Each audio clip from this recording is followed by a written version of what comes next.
Most mosques in Egypt follow a simple traditional design that includes one or two domes and minarets, inspired by Islamic architecture, which has become the prevalent style especially in rural areas and small towns.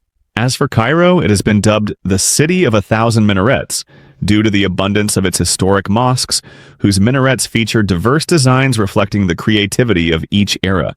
Mosque with its context comes on different levels. There's of course the aesthetic and the architecture of the village, which when you walk around you can see it could be classified into buildings that were built from today and 70 years back, and then another era that is 70 to maybe 300 years. Basouna Mosque is a modern architectural masterpiece in the heart of Upper Egypt. It features a simple design that blends beauty and spirituality, standing as a testament to the care given to building houses of worship, even in rural villages and areas. Despite its modernity, it reflects authentic Islamic heritage with a contemporary spirit. Thinking of the construction, like the streets surrounding the mosque are very narrow, and this meant heavy machinery cannot come inside. So I had to think, even at the very early stages of design, of how to work with smaller components that could be handled by manual labor. And so, for instance, you can see this in the solution of the dome and the solution of the roof instead of having a big concrete. So it was breaking down this huge building into smaller components that could be handled by manual labor. Basouna Mosque has received several prestigious architectural awards, including the Abdul Latif Al-Fawzan Award for Mosque Architecture, a nomination for the Aga Khan Award, and the Stone Awards from the Arch Marathon Foundation. The old Basouna Mosque was known as Al-Abu Stit Mosque. The new mosque was built on the same site after the old mosque deteriorated due to environmental factors. The modern mosque covers an area of 450 square meters. The people of Basouna village considered renovating the mosque, but they found that the cost of renovation was higher than demolishing and rebuilding it. They enlisted the help of engineer Walid Arafa, who succeeded in designing an architectural masterpiece at a low cost, using materials from the surrounding environment, despite the mosque's small size. During the construction of Basouna Mosque, a woman from the village donated part of her house to build the mosque, significantly contributing to providing the space needed for the construction. This charitable act reflects the spirit of cooperation and solidarity among the villagers in supporting religious and social projects. The architect paid close attention to every detail of the mosque, from the design of the dome and minaret to the entrance and mihrab, and even the creation of a dedicated prayer area for women, ensuring harmony and comfort in every part of the mosque. The ceiling was designed to provide ventilation and natural lighting. It consists of a square concrete grid covered by a main dome and 108 small openings that allow air and light to flow naturally. Fixed and movable glass panels were used to facilitate airflow and light up the space, creating a comfortable environment for the worshippers.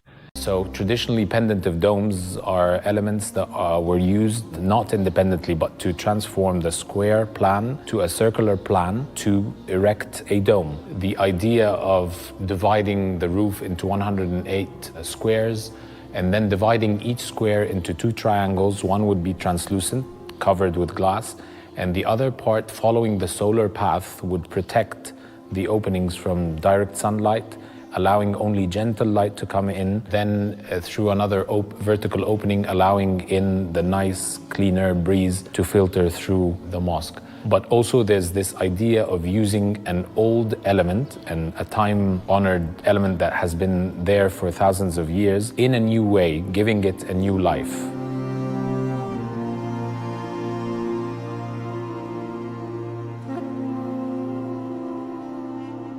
The minaret was designed in a distinctive and unique way, differing from traditional minarets.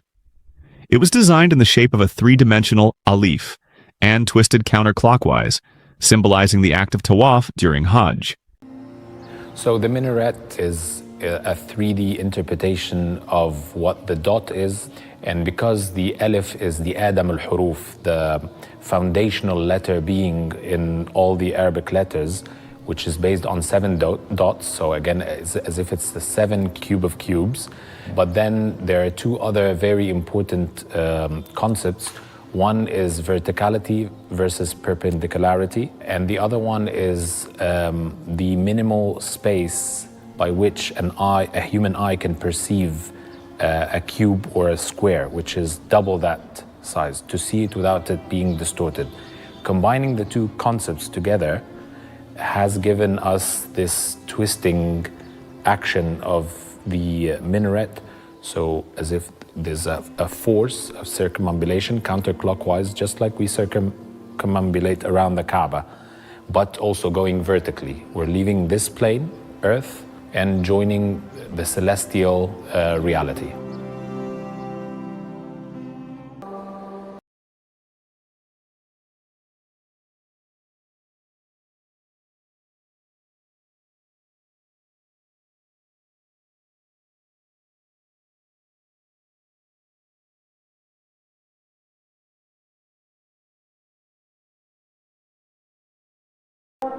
The mihrab of Basouna Mosque is considered one of the most prominent architectural elements of the mosque. It was designed to feature the names of Allah, God, inscribed on each cube of the mihrab.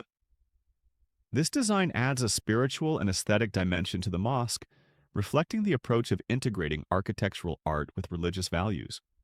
Every mosque faces towards the Kaaba, and the Cube of Cubes is an artwork by Dr. Ahmed Mustafa, which is explaining the meaning, the symbolic meaning of the Kaaba. The proportion system of the entire project was derived from what we learned from the Cube of Cubes.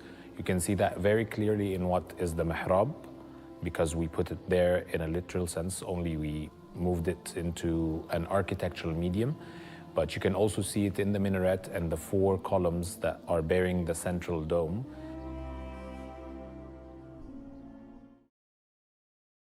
The mosque's dome is considered one of the most beautiful domes, as it was constructed using stone in a unique design and at a specific angle. To ensure the stones were perfectly aligned, a compass was used to help in the construction of the dome and guide the stones into the correct position. The partition wall between the men's and women's prayer areas was designed with narrow openings on the men's side and larger openings on the women's side, allowing the sound to reach the women while the opposite is not true.